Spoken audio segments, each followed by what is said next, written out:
நம்ம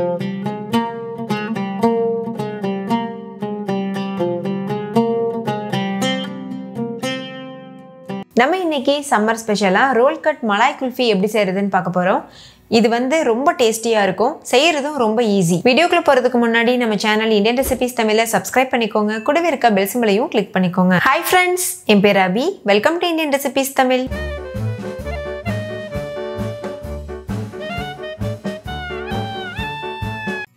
ஃபர்ஸ்ட் இது பண்ணுறதுக்கு 1 லிட்டர் அளவு கெட்டியான பால் எடுத்துக்கோங்க. இது காய்ச்சாத பால் தான். இப்போ தான் நான் வந்து காய்ச்சிட்ருக்கேன். இந்த ரெசிபிக்கு மட்டும் இல்லை, பொதுவாக எந்த ஐஸ்கிரீமுக்குமே நல்ல கெட்டியான பால் யூஸ் பண்ணோன்னா நல்லா வந்து டேஸ்டியாக இருக்கும். ஹை ஃப்ளேமில் வச்சு இது ஒரு கொதி வர வரைக்கும் வெயிட் பண்ணுங்கள். இது ஒரு ஓரமாக கொதிச்சிட்ருக்கட்டும். இன்னொரு பக்கம் ஒரு சின்ன பவுல் எடுத்துக்கோங்க. அதில் பால் பவுடர் வந்து சேர்த்துக்கோங்க. பால் பவுடர் நம்ம சேனலில் வீட்லேயே எப்படி பண்ணுறதுன்னு ரெசிபி அப்லோட் பண்ணியிருக்கேன். அதோட லிங்க் டிஸ்கிரிப்ஷனில் இருக்குது, வேணும்னா செக் பண்ணி பாருங்கள். நான் இன்றைக்கி 4 டேபிள் ஸ்பூன் அளவு பால் பவுடர் எடுத்திருக்கேன். இது கூடவே நல்ல கொதிக்கிற தண்ணி சேர்த்துக்கோங்க.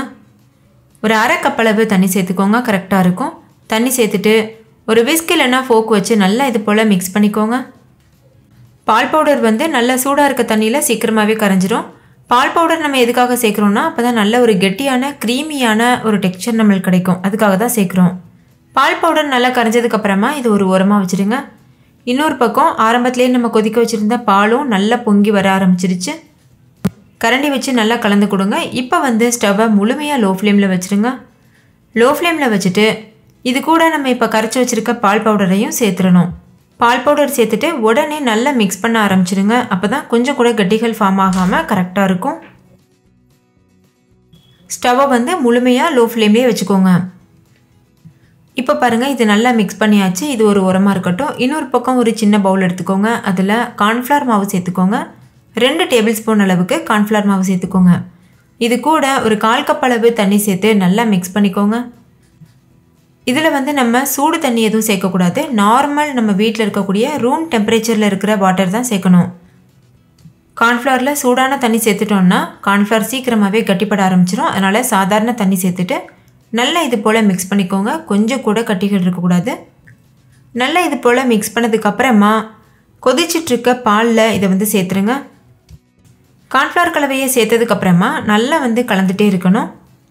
இப்போ கார்ன்ஃப்ளவர் சேர்த்தாச்சு. சேர்த்துட்டு இது போல் நல்லா கலந்துகிட்டே இருங்க. கைவிடாமல் கலந்துகிட்டே இருங்க, அப்போ தான் அடிப்பிடிக்காமல் இருக்கும். இதோட கன்சிஸ்டன்சி பாருங்கள். கார்ன்ஃப்ளவர் சேர்த்ததுக்கப்புறமா நல்லாவே கெட்டியாக ஆரம்பிச்சிருக்கு. லோ ஃப்ளேமில் வச்சுட்டு நல்லா இது போல் மிக்ஸ் பண்ணிகிட்டே இருங்க. நல்ல ஒரு க்ரீமியான டெக்ஸ்சர் வந்ததுக்கப்புறமா நம்ம ஸ்டவ் ஆஃப் பண்ணிடலாம். இந்த ரோல் கட் மலாய் குல்ஃபி வந்து மகாராஷ்டிராவில், குஜராத்லலாம் ரொம்பவே ஃபேமஸாக கிடைக்கும். ரொம்பவே டேஸ்டியாகவும் இருக்கும். நிறைய கலர்ஸில் நிறைய ஃப்ளேவர்ஸில் வச்சுருப்பாங்க. நம்ம இன்றைக்கி வந்து நார்மலான ஒரு பேசிக்கான ஒரு ரோல் கட் மலாய் குல்ஃபி தான் பண்ணிகிட்ருக்கோம். நான் இந்த ரோல் கட் மலாய் குல்ஃபி வந்து குஜராத்தில் சாப்பிட்ருக்கேன். நீங்கள் எந்த ஊரில் சாப்பிட்ருக்கீங்கன்னு கண்டிப்பாக கமெண்ட்டில் சொல்லுங்கள். இப்போ இது கூட ஒரு அரை கப் அளவு சர்க்கரை சேர்த்துட்டு நல்லா கலந்துக்கோங்க. கார்ன்ஃப்ளவர் மாவு சேர்த்துட்டு லேசாக கெட்டியாகிட்டு நல்ல ஒரு க்ரீமியான கன்சிஸ்டன்சி வரும். அந்த ஸ்டேஜில் சர்க்கரை சேர்த்துட்டு நல்லா கலந்துக்கோங்க. சர்க்கரை முழுமையாக கரையட்டும். சர்க்கரை கரையிறதுக்குள்ளே நம்ம இன்னொரு பக்கம் சுகர் கேரமல் வந்து தயார் பண்ணிடலாம். அதுக்கு ஒரு கடாயில் அரை கப் அளவு சர்க்கரை சேர்த்துக்கோங்க. தண்ணி எதுவும் சேர்க்கக்கூடாது. ஸ்டவ்வை மீடியம் ஃப்ளேம்லேயே வச்சுட்டு இது போல் கலந்துகிட்டே இருங்க. பாருங்கள், சர்க்கரை தானாகவே கரைய ஆரம்பிக்குது. நல்லா இது முழுமையாக கரைஞ்சிட்டு ஒரு தேன் கலர் வரும். அது வரைக்கும் நம்ம இதை மிக்ஸ் பண்ணிகிட்டே இருக்கணும். இப்போ பாருங்கள், சர்க்கரை ஓரளவு கரைய ஆரம்பிச்சிருச்சு. கைவிடாமல் இது போல் கலந்துகிட்டே இருங்க. இப்போது சர்க்கரை முழுமையாக கரைஞ்சிருச்சு. அதே மாதிரி கலரும் நல்லா சேஞ்ச் ஆகிருக்கு.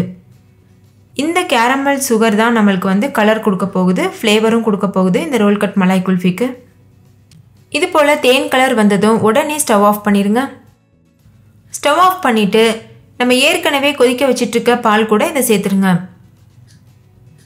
இதை சேர்த்தும் போது ரொம்பவே கவனமாக சேர்க்கணும், ஏன்னா மேலே தெறிக்கிறதுக்கு வாய்ப்பு இருக்குது. கொஞ்சம் தூரமாக நின்றுட்டு ரொம்ப பக்குவமாக சேர்த்துக்கோங்க. ஸ்டவ்வை முழுமையாக லோ ஃப்ளேமில் வச்சுருங்க. சேர்த்த உடனேவே இது போல் கலர ஆரம்பிச்சிடுங்க. இதோட கலர் வந்து முழுமையாக சேஞ்ச் ஆகும். இந்த மாதிரி அங்கங்கே கட்டிகள் விழுகும். அதை பற்றி நம்ம வந்து கவலைப்பட தேவையில்லை. நீங்கள் ஸ்டவ் லோ ஃப்ளேமில் வச்சுட்டு நல்லா இது போல் கலந்துகிட்டே இருங்க. தானாகவே அந்த சர்க்கரை கரைஞ்சிடும்.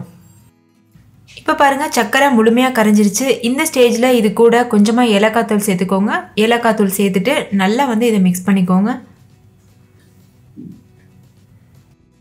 இப்போ வந்து ஹை ஃப்ளேமில் வச்சுட்டு ஒரு 5 நிமிஷத்துக்கு நல்லா கொதிக்க வச்சுக்கோங்க.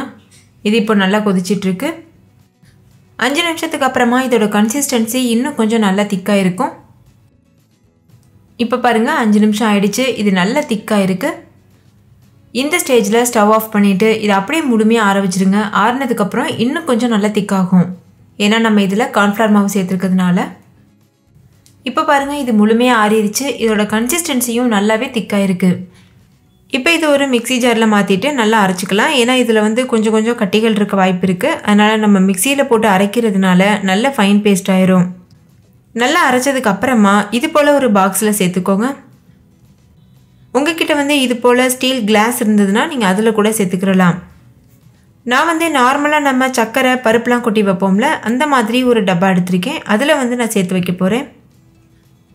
அந்த டப்பாவை நல்லா கழுவிட்டு நல்லா ட்ரை ஆகிக்கிறீங்க. அதுக்கப்புறமா நம்ம அரைச்சி வச்சுருக்க மிக்சரை இதில் சேர்த்துடணும்.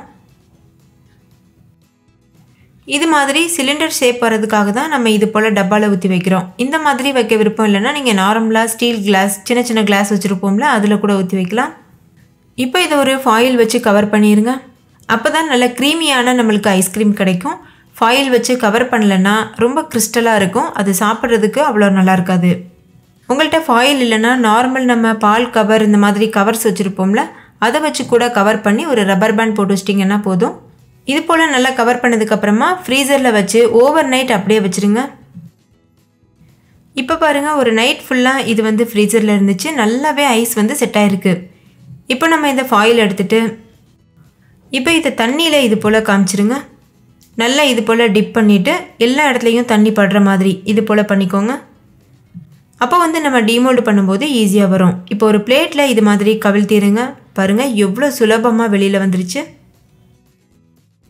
இப்போ இந்த ஐஸை நம்ம கட் பண்ணி சர்வ் பண்ணலாம்.